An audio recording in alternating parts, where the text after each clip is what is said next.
Hey, hello. Welcome back to Student of the Gun Radio. I know you're thinking, man, didn't I just listen to a brand new episode of Student of the Gun? And here we have another one? I feel special. Do you feel special, Jared? I feel special. It feels like we were just doing this. It does. It feels like that we were just in the studio 2 days ago. Well, we were in the studio 2 days ago because we decided to hit the road and go out and play in the caves. And hey, Jared, how was your experience sleeping on the ground in the cave there? It was different. It was we drove for about 16 hours, and then for some hard-headed reason, we decided to go out and sleep in the hard ground in the caves. Yeah, we decided that as soon as we got there, we needed to pack out into the woods and go sleep in the cave because we do that. But no, we had a fantastic time up in Ohio with our friends. We got out into the woods, out into the caves. And if you didn't catch the previous episode, the 4-H episode, shame on you. But the reason that we were up there is we had a whole lot of gear that we wanted to try out. We had a whole lot of gear that we wanted to actually test in the field. You know, because it's one thing to buy gear. A lot of people, hey, let's face it, a lot of dudes like to get in these catalogs and they like to buy cool gear. They're like, oh, I'm going to buy this, I'm going to buy that. And that's a super gee-whiz survival tool. Well, the only super gee-whiz survival training they ever do is in their den or their living room or their garage or what have you. And if you really want to know if something works or what the flaws are, you want to get out and actually use it. And you don't have to like do a post-apocalypse thing, you know. But if you're a camper, let's say you like camping or you like hiking or day hikes or whatever. Some of this stuff that you've purchased for the coming apocalypse or what have you, you might actually want to put it in a pack and you might want to hump it out into the woods. And speaking of packs, we did a review of an Eberly stock pack or Eberly stock pack, depending on where you live in America, but a gunslinger pack. We put all our stuff out there and we hiked that big old pack, or I hiked that big old pack. And you know what I realized when I hit that first hill and that first 45-degree incline? I realized that I'm not a 20-year-old Marine anymore, and that pack was heavy. But I made it. I didn't fall off the hill. I didn't fall down into the ravine, which is a good thing. Otherwise, I wouldn't be sitting here in front of the microphone right now. But when we talk about all the cool stuff that we do, and one of the things that we were doing was we wanted to do numerous segments for the TV show where we actually went into the Brownells' new emergency and survival gear website.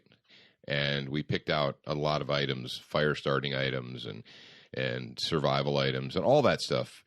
And we went out into the woods and used it. We used the emergency water filters, you know, the ones you dip in the stream and it takes out 99.99999% of all bad stuff so you can have fresh water. Now, that brings me up to a good point. Now, you guys know that Brownells is sponsoring the radio show, and we're happy to have them on board Student of the Gun Radio. And during the previous episode, we announced that Brownells is they're going to give us a promo code each month. And the promo code isn't for us. The promo code is for you guys. And this month's promo code is PFV, or Papa Foxtrot Victor. And when you go to brownells.com, or their new emergency and survival gear, you want to put that in. If you order, $75 or more, right, Jared? Yeah, it's $75 or more. Yeah, if you make a purchase of $75 or more, you put in the promo code Papa Foxtrot Victor, or PFV, it's 3 letters, and you get free shipping. So, some of that stuff can be expensive to ship, ammo and upper receivers and components and parts and what have you. So that's a good deal, and it's kind of a bonus that you get because you're a student of the gun. So congratulations. And since you're a student of the gun, you know that Brownells has came out with a new line of things for ARs. If you saw our episode from their SHOT Show, they went over a bunch of different stuff that they've introduced this year in 2014. Now, in addition to the Brownells stuff that you packed out in that pack, what hardware did you take? I took the Colt LE901 rifle with both the 308 upper and the 5.56 upper. And on the 5.56 upper, I had an EOTech optic from our buddies at EOTech. And what else? What did we use to get us through? Jared and I, like I said, we got there. We arrived at the camp. We unpacked. Then we put our packs on and our gear, and we humped out into the woods. We humped out into the caves, and we decided to stay there, sleep on the ground, stay there all night. And so we did some filming the first day, some filming at night, and then we got up the next day. We had to do some more filming or taping, depending on your vernacular there. I call it digitizing because there is no film or tape involved. That's the funny thing about producing television materials.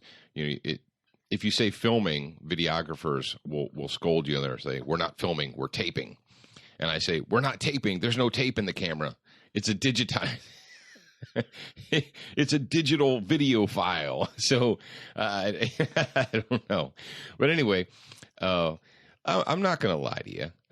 It was a little bit, I hadn't slept on the ground. Well, I slept on my sleeping pad that I got from Brownells there, but still sleeping on the ground. You don't sleep as soundly as you do in your Serta Posturepedic mattress at home. So we got up the next morning. Zach and I got up early. We started another fire and had coffee in our canteen cups and so forth. And we continued on throughout the whole day. And to give us a little bit of extra oomph, a little bit of kick in the butt, Jared and I both took the 9mm Plus P SWAT fuel. And SWAT fuel is the newest sponsor of Student of the Gun. We want you guys to go ahead and if you're an occupational athlete, if you're a hunter, if you're somebody who just occasionally needs an extra kick in the butt, an extra oomph, this is not like slamming caffeine or like slamming Red Bulls or what have you, where you're going to get that caffeine and sugar spike, and then you go up and you come right back down and crash, an hour later.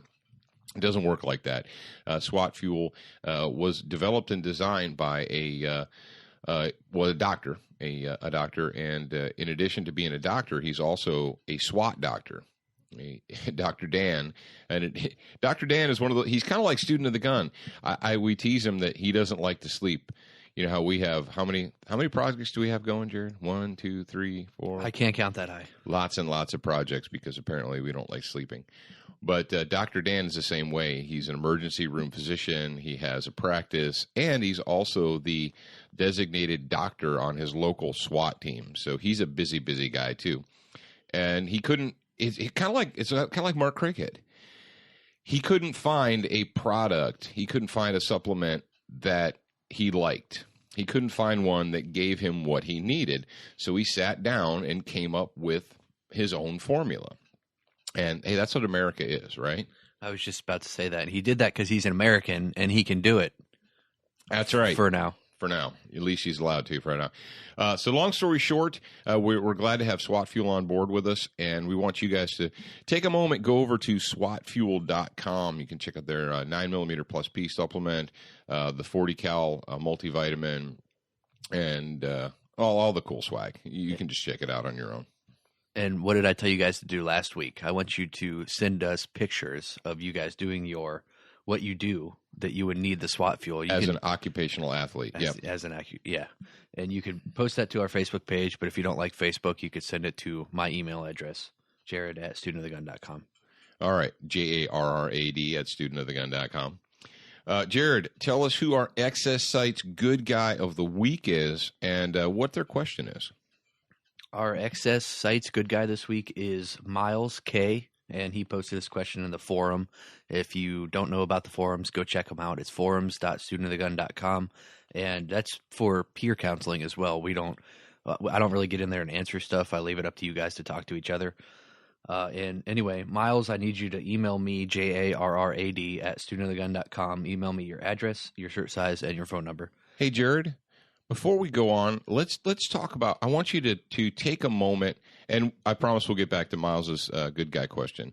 But when you said forum and you said peer counseling, there's one other place that you can go that we've set up for you guys, for you folks out in the world, to peer counsel with each other, to work with each other, to talk with each other. And Jared put a lot of effort into this. We want to make sure that you're aware of it. Jared, tell them about the PFT forums. The Patriot Fire Team, go to patriotfireteam.com. That forum's set up for, I broke it down into different states for you guys so you could connect with each other. You guys know that not everything is going the right way in America, and how can you change it yourself?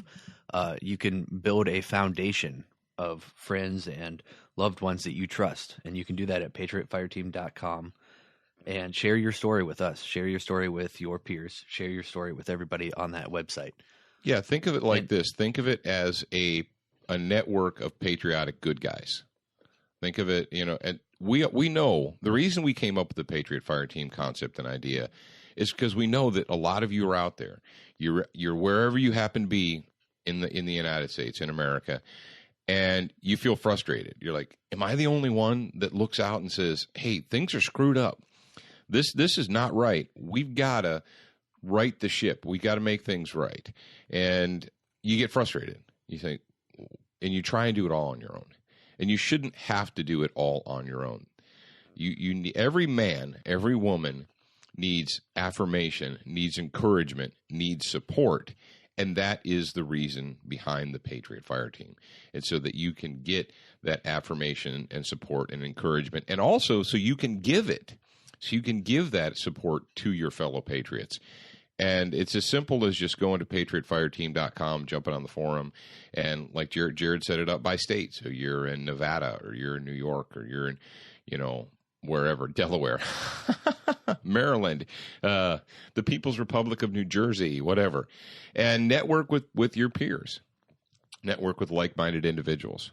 And one thing that he didn't really bring up just now, and neither did I, is the fact that it could be a support group for your local area when a disaster happens, such as a hurricane or tornadoes or anything that where your fellow peers would need your help. You could exactly. It doesn't have to be zombie apocalypse. I mean, let's face it. We're not going to stop having hurricanes. We're not going to stop having natural disasters, fires, earthquakes, tornadoes. It's severe winter storms. It's not going to stop. It's going to continue because that's the way the world is. And we've always known that, but we try and pretend like we're so civilized that we can control the weather, which is just the height of arrogance and stupidity, I think. I'm going to go ahead and kind of introduce what you're doing. Can I do that? The project I'm working on? Yeah, the project that you're working on. Sure, you can give him a little teaser. Okay, well, Dad had this grand idea that he's going to help educate the youth and help educate the coming generations, and he's going to write a book called The Patriot Fire Team. And is there a subheading? Yeah, it's Preserving the Republic 4 Men at a Time. Preserving 4 people at a time. 4 people. It's a working title. Yeah, it's in its infancy right now. He's started writing this book, and I think he knocked out a couple chapters already, but. Look for that in the near future, and give them a little bit of a teaser. Tell them what you're basing this on. Well, the fire team itself is based upon the core unit of the United States Marine Corps Infantry, of which I was a member. And the core unit's not the squad or the company or the battalion. The core unit is 4 individuals, a fire team that are there to support each other, and each individual in that team has to know all the other guys' jobs so that they can step up and they can do their job in an emergency and a crisis. And we're not going to fix this nation from the top down. We're going to have to fix it from the bottom up. If you think that going out and voting once every 2 years or once every 4 years, that's your civic duty, is one time every 4 years, I go to the polling place and I cast my vote, and I'm done with my civic duty for the next 4 years or the next 2 years or however often you vote. That's it. It's going to take more than that.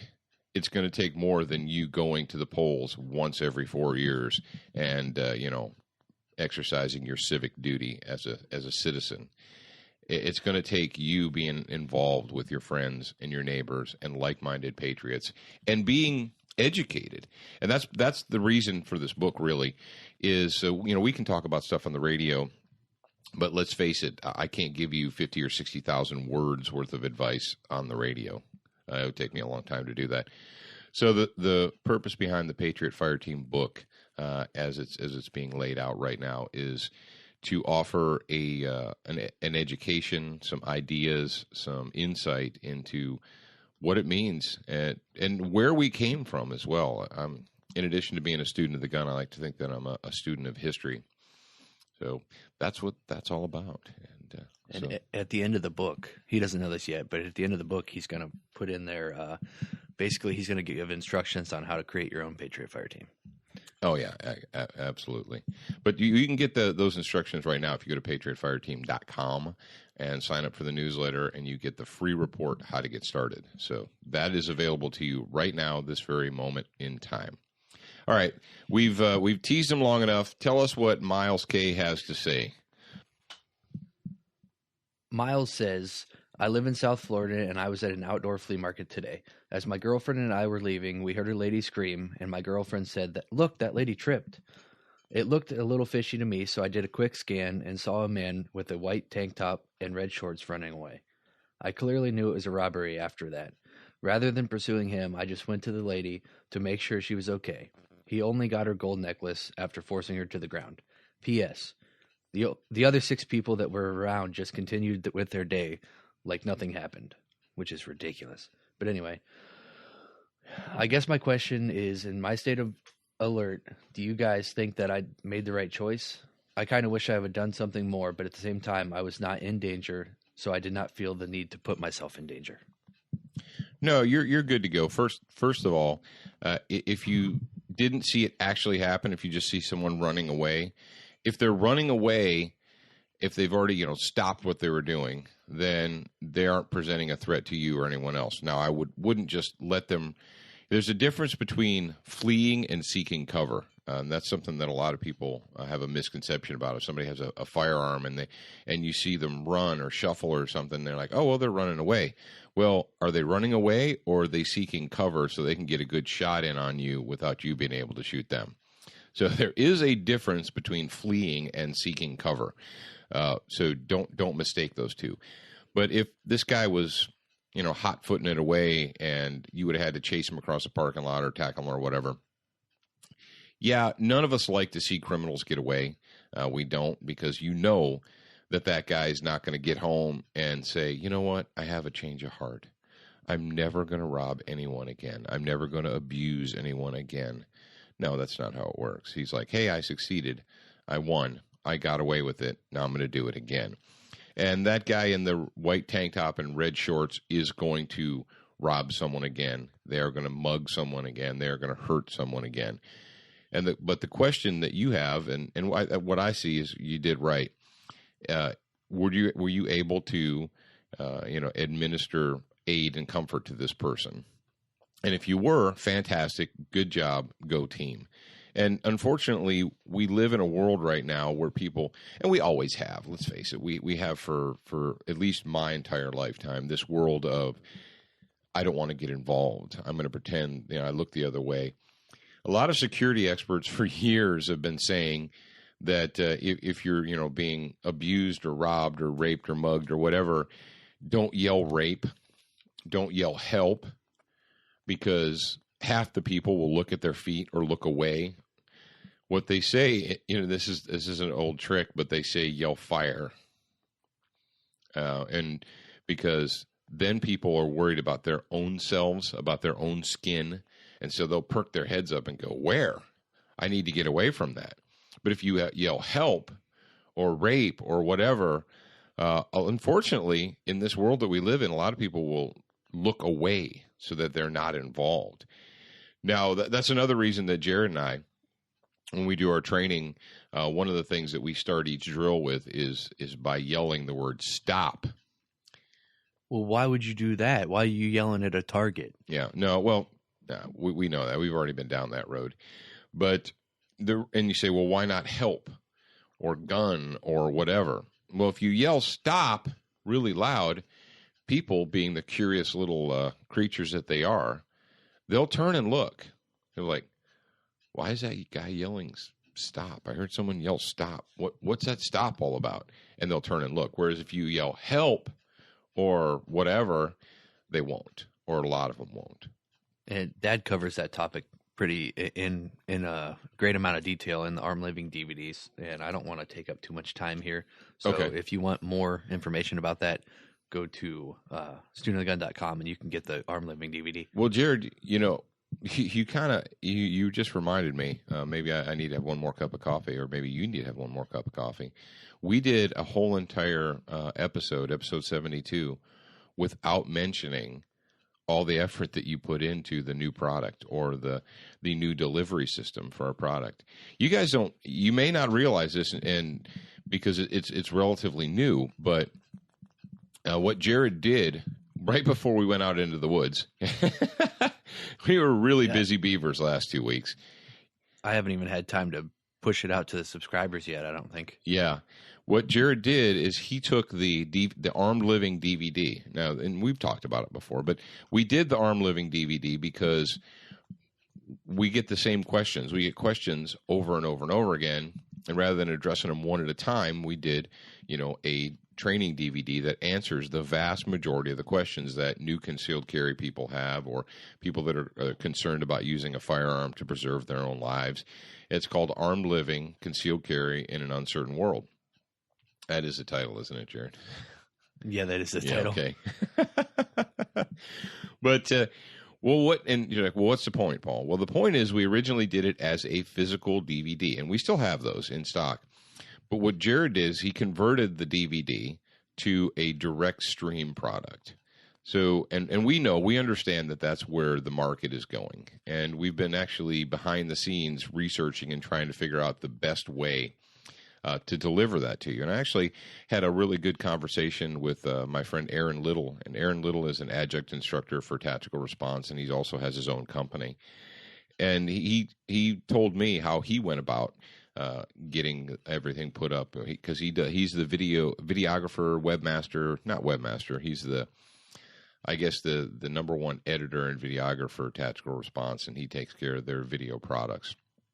But what we've got right now, and this is the first product, and it's the first of many, it is a direct stream DVD. It's a direct, so Armed Living right now, if you guys are out there and you're like, man, I'd like to do that, but come on, it's the year 2014. I shouldn't have to take a silver disc and put it in my laptop or whatever and watch it. I should just be able to stream it directly off of my, my iPad or what have you. And the cool thing about this delivery system is this, and this was explained to me. You say, well, you can either do a one-time download or you can do a direct stream with a link.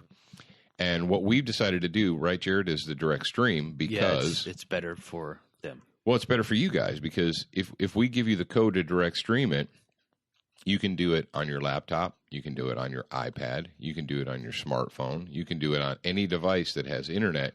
So we give you a shooting training product, and you want to go to the range and you want to tap the screen and watch it before you do it, you can do that. Whereas if, it was a silver DVD, you'd have to sit in your, living room and do it. So, check that. Jared's, he's over there on the other side. Tell them exactly what you're going to do to remind them or let them know that that's available.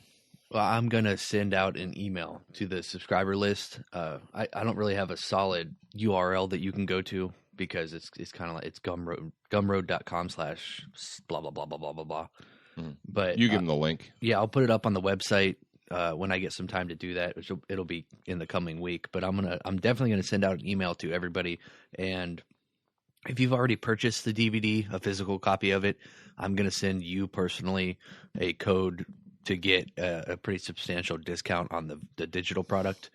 So, man, you're an awesome guy, Jared. Yeah, if you have purchased the DVD already, we appreciate that, and we're going to show that appreciation to you. And if you have not purchased it yet, the first 50 people that purchase the DVD are going to get a discount as well. Not the same as if you bought the physical copy, but a discount indeed. All right, cool. Well, Miles K., we want to let you know that you did the right thing. If you feel that you were prepared, let's say this turd would have decided he was going to victimize someone else. And congratulations for realizing what was going on, that it wasn't just a trip and fall.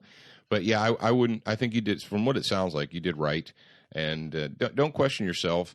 When it comes to that, if you did something, if you acted and did something, you're way ahead of 99% of the other people in the world. So drive on. And one thing that he said earlier that I want to kind of emphasize is that if you were able to get to the victim and render aid or give them comfort or something. That to me is if that victim would have been injured or bleeding or anything like that, would you have been able to help them? And that to me is more important than stopping the criminal at that moment in time. Save the good person's life and then worry about stopping the criminal. Well, you know, and save it however you have to. If you have to save their life by using a firearm, then use a firearm. If you have to save their life by using a tourniquet or a pressure dressing or a nose hose or whatever, then use that. But you need to, look at the world as an unsafe place, because that's what it is, and it's never going to be a safe place. And simply prepare yourself. And so we're going to move on right now, but thanks, Miles, and make sure that you send all your information to JARRAD, Jared at studentofthegun.com, and he'll hook you up with the Good Guy pack.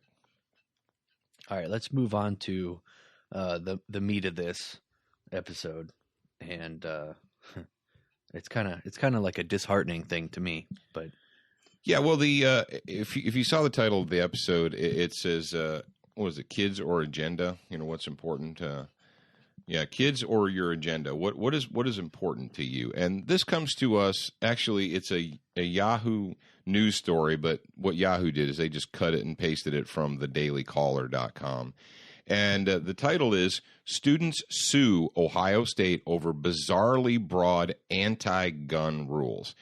So here we have it again. We have an institution of learning that has decided on their own that guns are de facto bad. And not only are you not allowed to have guns on their campus, because that's our right. That's our right to ban firearms from our campus, which is, let's face it, folks. It's feel-goodism. It's this, wow, look what we did. We banned guns, and that just made everyone safer. No, you're a moron. Because how many... Jared, if we came up with a stack of gun-free zone failures, it would probably fill the studio. Yeah, it would. It's ridiculous. People don't understand that the little signs don't every work. Single week. We've stopped doing it because it's boring. Every week we have examples of businesses and schools and churches and malls and whatever that have been declared to be gun-free zones. And yet criminals with guns walk into them and abuse people, rob people, murder people, and somehow it hasn't worked yet. Maybe if we can just come up with one more rule or one more sign. But not only has Ohio State decided that they have an anti-gun policy and that no one is allowed to carry, it says the policy bans students from carrying firearms even when they are not on Ohio State's campus. Now you're like, whoa, hang on a second. Hold the phone here. So you're telling me that the enlightened ones up there at Ohio State have decided that guns are bad and that you shouldn't have them, and that I love how we refer to college people, college students as kids. I'm sorry, but if you're 18, 19, 20 years old, 21 years old, 22 years old, or, an adult that's gone back to school, you're not a kid. When I was in the United States Marine Corps, I was surrounded by men who were 18 and 19 years old and were soldiers and were warriors. Now, they weren't soldiers in the Marine Corps, but it's funny how we decide as a society that certain 18-year-olds are warriors and then certain 18-year-olds are kids or 21-year-old. You got a 21-year-old who's going to OSU, and because they have an agenda against firearms, they've decided that kid needs to be disarmed because, we can't trust. When do we start trusting people? When do we start making people responsible? I don't know, 25, 30, 40? When do you become a responsible adult? But the story goes, they're suing them because not only have they decided that you can't have them, but it says they're not allowed to leave them. The policy prevents students from leaving their guns in their locked vehicles, which is never a great idea anyway. If you're locking it in your vehicle, you don't have it, so what's the point? But it says that the policy states that they are forbidden to possess guns during any Ohio State sponsored event or function, whether or not it is on the campus. And this is kind of crazy. I mean, what do you think, Jared? Do you think that the Ohio State is just being reasonable and they're working for the best interest of the kids? Obviously not, because as we've stated before, that for example, 4-H shooting sports, kids use firearms to learn responsibility, and there is no problem there. Well, yeah, we have teenagers. We have 13, 14, 15, 16-year-old teenagers that have learned the safe and effective and responsible use of firearms. But apparently those kids, so let's put it this way. You have, and you're like, well, they're not carrying guns. Okay, they're not carrying guns, but they have access to them. They use the guns. So we can teach a 13-year-old to be safe and responsible with firearms. And by the way, the 4-H shooting sports program has a stellar safety record. You could compare the shooting sports to basketball, football, soccer, horseback riding, any of your conventional, and the injuries involved in those they eclipse the shooting sports program. Did you see the what firearms? Okay, I'm going to just read this. It says firearms and weapons possession and or use of any type of firearm or other weapon is not permitted in or around university housing. This includes, but is not limited to, guns, chemical and dry ice bombs, explosives, bows and arrows, darts, fireworks, knives, paint guns, BB guns, pellet guns, airsoft guns, tasers/stun guns, nightsticks, and martial art implements. So essentially, if you go to Ohio State let's say I send my 18, 19-year-old daughter to Ohio State, and I'm worried about her getting molested or raped or abused when she's going back and forth to class. She's forbidden to have anything on her body that she could use to stop an assault. Is that what we're saying right here? That's what it sounds like to me. Yeah, that's what it sounds like. So you must be, if you go to Ohio State and if you want to participate in any Ohio State University activity, you must be completely and totally disarmed. And why is that, Jared? For safety. For the safety of the for kids. The safety of the felons. We can't risk a rapist getting hurt by an Ohio State University student. But if it saves one life, if it enables one rape, then it's worth it. Is that what our thought process is there, OSU? If we can just enable one more rapist to abuse your daughter, then it's worth it. You guys are disgusting. You have an agenda, and the agenda is guns are bad. People can't be trusted, so they must be disarmed. When it goes, it's not just guns. Jared just read it. It's anything, any object that you could possibly use as a tool to defend your life against villainous scumbags. And let's face it, Columbus is a big city. And big cities, all big cities, you name it, are full of scumbags. Do you think there's like this, is the OSU campus like some kind of a green zone, Jared, where there's no crime, bad people are forbidden to enter, you're totally safe?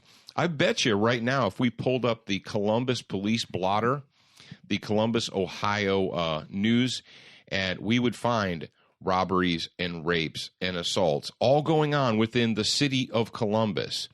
But according to OSU and their great enlightened, pull me the quote from this turd at OSU about how that it makes people safer, or it's their policy, and so stick it in your ear.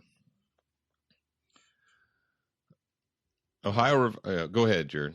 I gotta find it. Did you find it? No, it's in there. I know it's in there because I read it before. But essentially, it says that is their policy, and so screw you. Yeah, it says, but I'm in charge, and we're not going to do it.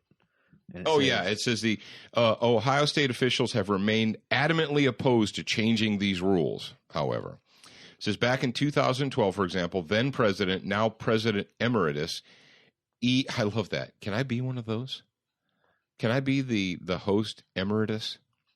That's Emeritus for those of you in Rio Linda. Can I be that, Jared? I don't know. That's a cool title, man. I think I might want to be the host tacticus. But that's funny. E. Gordon G. or Gee. I'm not really sure how he pronounces his last name. It's Gee. His initials are Egg. Yeah.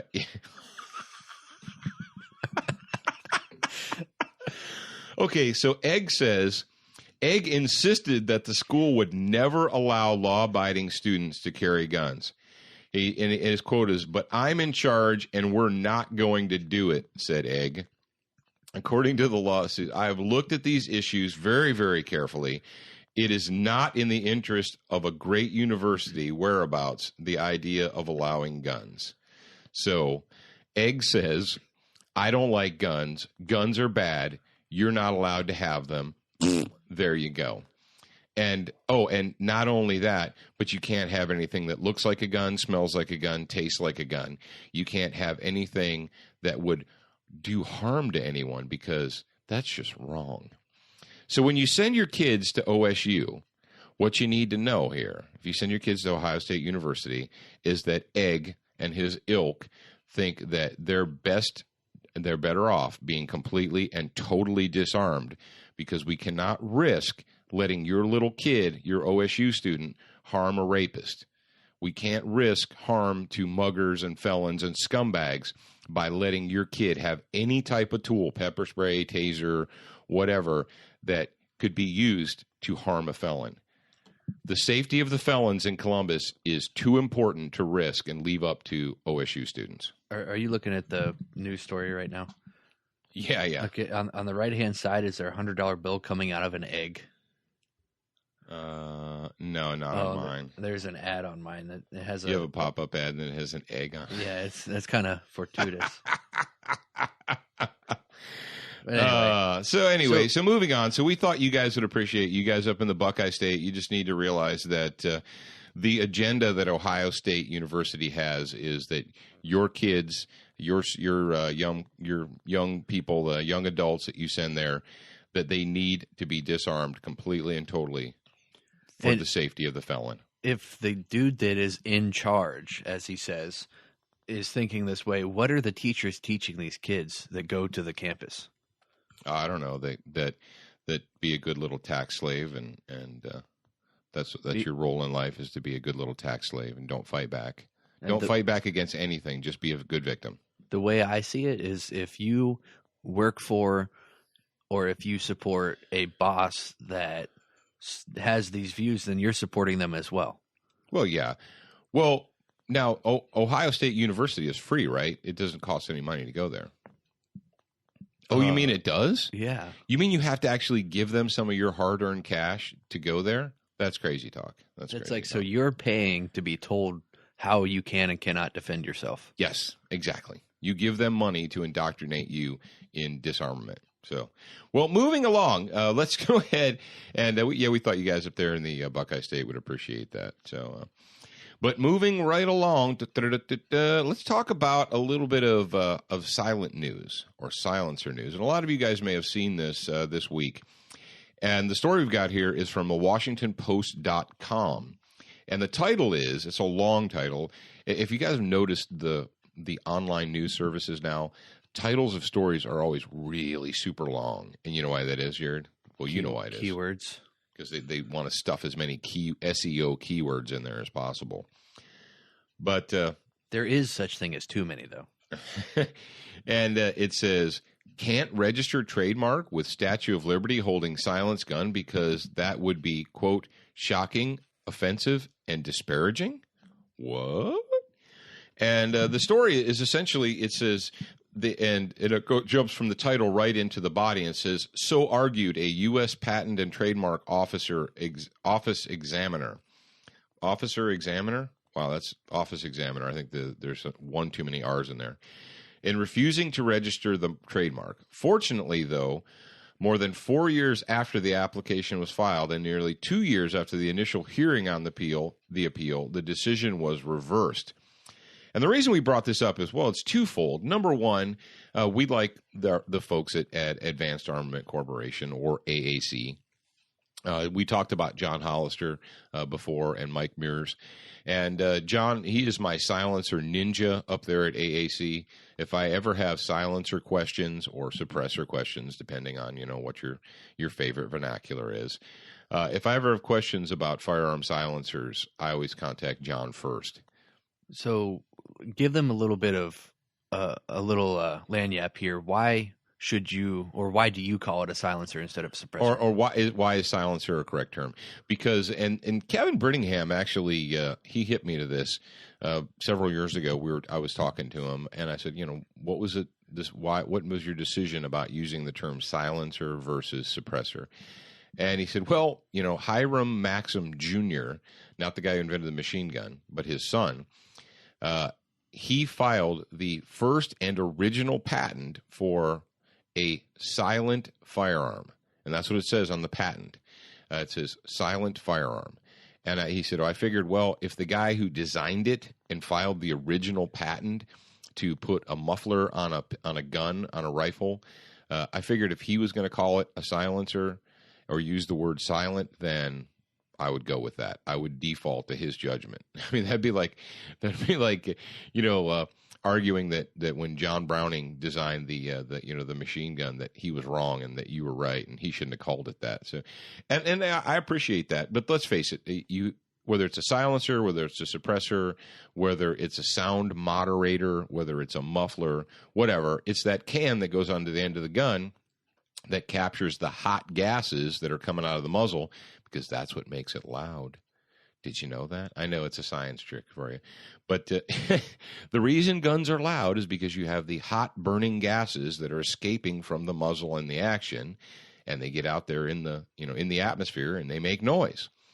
And so what do? Well, we put a device on the end of it that captures those hot gases and that cools and dissipates them. So by the time they get out of the end of the tube, they're not so loud anymore. It's crazy. It's kind of like a muffler on your car, or a muffler on your motorcycle, or a muffler on your lawnmower, or any other combustion engine that has a muffler on it.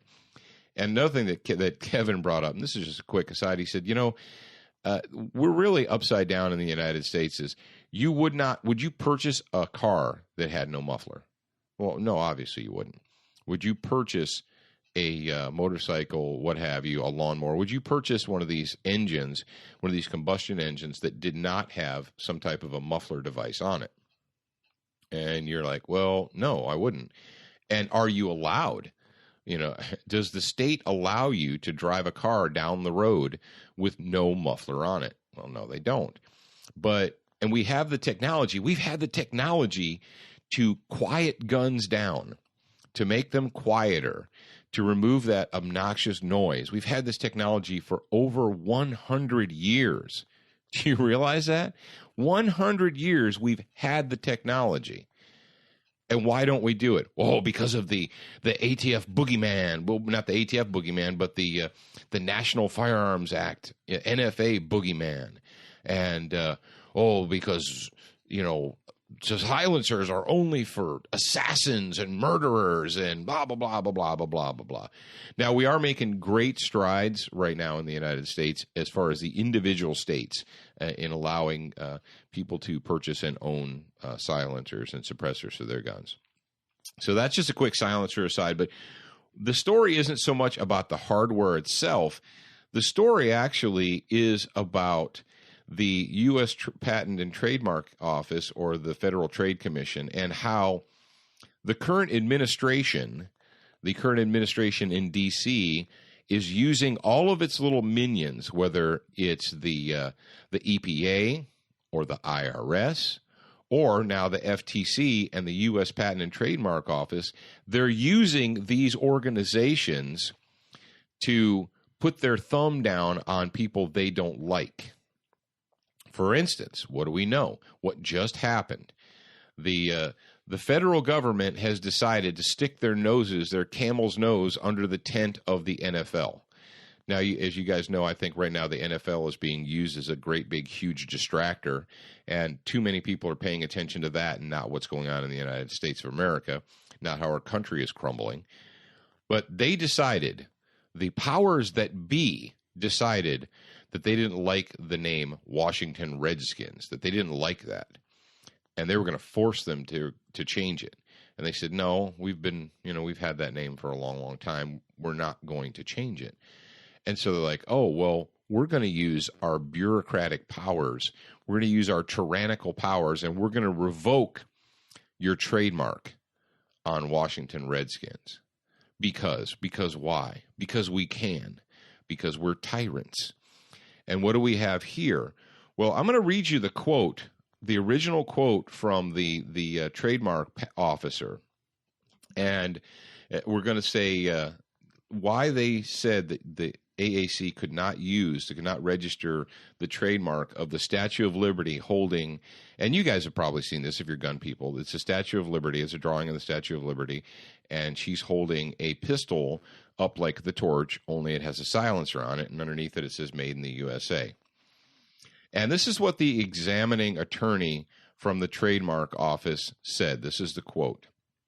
It says, specifically, an examining attorney argued the Statue of Liberty is, quote, a universally recognized symbol of peace and welcome. And then it continues, says that, like guns, silencers are polarizing objects, illegal in many jurisdictions, and surrounded by a cloud of controversy that they are perceived as contributors to violence and crime. And the quote then continues, it says, greeting by the Statue of Liberty waving a pistol with an attached silencer changes the symbol to the context of the Statue of Liberty from a welcoming beacon of light to a threatening symbol. So what do we got here? Who would this be threatening is my question. All right. Well, first of all, and I don't know about you guys out there, but I've never looked up at the Statue of Liberty and thought that it was a symbol of peace. What does that even mean? How did we obtain liberty? Was it through peace? No, we fought for it. We kicked people's butts to get liberty. Liberty is not a product of peace. Liberty is a product of struggle. Liberty is a product of fighting. You gain liberty by fighting for it. You don't gain liberty by sitting around smoking dope on the White House lawn and, peace, love, dope, man. That's not how you get liberty. I've never looked at the Statue of Liberty and seen it as this turd says, as a symbol of peace and welcome. No, it's the opposite. The statue, and why did we, the Statue of Liberty, as you guys, I know you went to public school and you don't know this, but it was a gift from France to commemorate what? What? She's holding a torch, and she's also holding a tablet. What is inscribed on the tablet, Jared? I didn't hear what you just What's said. inscribed on the tablet that the Statue of Liberty is holding? You went to public school, didn't you, you turd? July 4th, 1776. And why would that be? Because that was Independence Day. How do we gain our independence? Do we gain our independence by holding hands? Oh, I know. Let me get back in my Mr. Peabody Wayback Machine. So on July 4th, 1776, what our founding fathers did was they staged a sit-in. They went to Parliament. They went to the Parliament building, and they all sat there in passive aggression or passive resistance, and they held hands until King George said, okay, I'll allow you guys to have your own country. Is that how it worked? Jared, is that how it happened? Do you remember? I know you went to public school, but what are you looking at, crazy? I was just reading the statement from the appeals board. Oh, okay. All right. You want to read that now? Well, the good news... I don't want to read the whole thing. The good news is that the story is, it's a WashingtonPost.com, and when you read the thing, you're like, oh, man, those dirty dogs. Well, the decision of this original bureaucrat turd was overruled in appeals. And you got that right there in front of you, Jared? No, I just got to the part where I was rereading the part where it said, quote, giving offense to the conscious or moral feelings. If you're so weak that image offends you, then get out of my country. Oh, you mean the Statue of Liberty holding a silenced pistol offends your moral feelings? Is that what it says? Yeah, conscious or moral feelings, yes. Your conscious or moral feelings. You're going to be unconscious pretty soon, so it won't matter. Oh, man, maybe we should have started this with a vagination update. But the good news is that it says the appeals board has reversed the original decision, and you know that's really going to make them mad because tyrants don't like being questioned. It really offends tyrants when anybody stands up and defends themselves. So look for repercussions now on that. But we thought you guys would enjoy that story, and we thought, that really, what are we seeing? That the current administration is going to use all of its bureaucracies to put its IRS, EPA, now the trademark and patent office. They're going to use those to put their thumb down on you, to put pressure on people that they don't like. And hey, if you don't toe the line, they're going to squeeze you, and that's what they try to do to AAC. And we're happy that the appeals court overruled that, and that they can move on with their trademark application now. So way to go, AAC, and congratulations, John and Mike and all my buddies up there. I'm actually kind of surprised. Did you read the very last sentence from this? Where it was from the WashingtonPost.com, obviously, but It says, nonetheless, I'm glad at least that the appeals board has reversed this decision, though I would have liked the reversal to be more conclusive and leave open less room for future reconsideration. I'm actually very surprised to read that from this particular. Well, yeah, from the Post. Yeah. I don't know.